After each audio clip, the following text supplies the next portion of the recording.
Bienvenue dans cette nouvelle édition du Non-Stop Info. Voici les titres de l'actualité. Publication des résultats provisoires du second tour de l'élection présidentielle en Guinée-Bissau. Le candidat du PAIGC, José Mario Vaz, remporte pour le moment un peu plus de 61% des suffrages. Au Mali, les 32 fonctionnaires qui étaient détenus par le MNLA ont été libérés. Ils ont été accueillis ce lundi à Bamako par le président malien Ibrahim Boubacar Keïta. 47 hectares classés au patrimoine mondial de l'UNESCO, découverte 10 palais royaux d'Abomey situés à 150 km de la capitale économique béninoise, Cotonou. Un nouveau président sous peu en Guinée-Bissau. La Commission nationale électorale a publié les résultats provisoires de l'élection présidentielle du 18 mai. Les deux candidats doivent s'exprimer ce jour. Nuno Gomes Nabiam, qui recueille 38,10% des suffrages, conteste les résultats.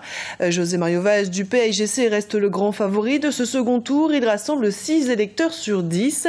Le PAIGC, qui a déjà remporté les élections législatives du 13 avril, conforte sa place de leader sur l'échiquier politique bissau-guinéen. Camille Thomas.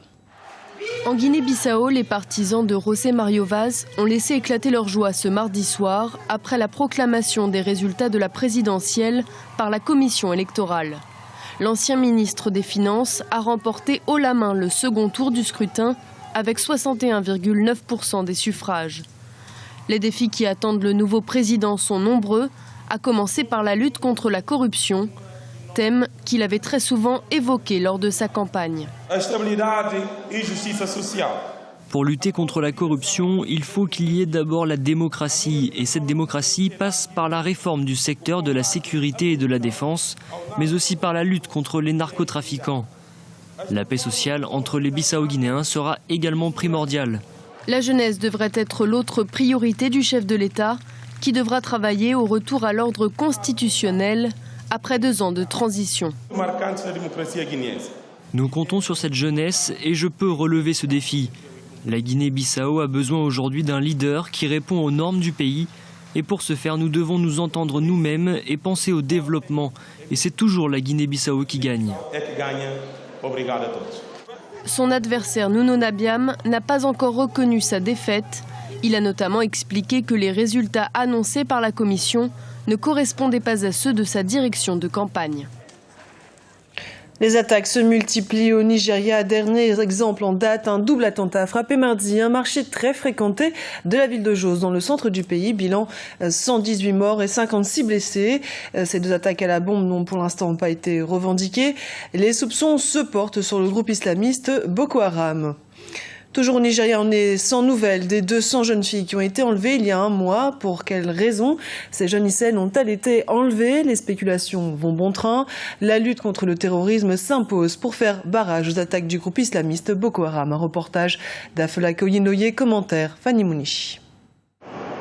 Le Nigeria entre incompréhension et indignation dans l'affaire de l'enlèvement de plus de 200 lycéennes à Chibok. Depuis quelques mois, Boko Haram, par des attaques terroristes, dicte sa loi aux autorités nigérianes. Les attaques répétées des islamistes de cette organisation laissent les populations sur un qui-vive permanent. Il y a eu beaucoup de spéculations à propos des raisons de cet enlèvement.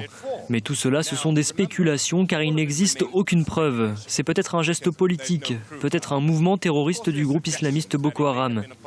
Qu'il l'ait fait pour des raisons politiques ou des raisons religieuses, ou comme nous l'avons récemment entendu pour la libération de certains de leurs prisonniers, tout cela est en train de se régler. Nous ne sommes pas des politiciens, nous ne sommes pas les représentants du gouvernement, et nous ne sommes pas les personnes en position de connaître les revendications de ce groupe. Nous sommes juste des citoyens. Nous ne savons pas à ce jour les raisons profondes de l'enlèvement de ces 200 filles vulnérables. The government officials, we're not the people in position, we're just ordinary citizens who just cannot fathom. L'enlèvement de ces jeunes filles et la vive émotion qui s'en est suivie a révélé une vérité, celle de la nécessaire unité des populations nigérianes, des autorités de tous bords, chrétiens et musulmans dans la lutte contre le terrorisme au Nigeria et dans la sous-région. C'est un moment qui appelle à l'unité. Il est temps pour nous de comprendre que nous devons nous unir pour faire face à ce problème qui est commun à tous. À Mouby, des chrétiens et des musulmans ont été tués.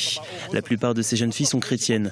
Bien sûr, nous savons que 80% des personnes vivant à Chibok sont chrétiens, mais des musulmans ont également été enlevés. Alors arrêtons ces bêtises. C'est un problème sérieux. Musulmans, chrétiens, le nord, le sud, nous avons un problème grave qui va imploser. North and south. We have a serious problem here which will implode. À côté des actions du gouvernement, on se mobilise comme on peut pour la libération des lycéennes. À Lagos, par exemple, un concert a récemment été organisé, un concert intitulé Bring Back Our Girls. Il est difficile de parler parce que c'est quelque chose qui fait mal aux gens. Beaucoup de parents pleurent. Donc nous sommes là pour pleurer avec nos voix pour leur dire de libérer nos sœurs, nos enfants, et ils doivent les libérer vivants. Sur le plan politique, un sommet international a été organisé par la France. Ce sommet, qui a réuni le Nigeria et ses pays limitrophes, a décidé d'unir les efforts de chacun contre le terrorisme. Au Mali, les 32 fonctionnaires libérés lundi soir sont arrivés ce mardi à Bamako. Ils étaient retenus en otage depuis 3 jours par le Mouvement national de libération de l'Azawa dans la ville de Kidal.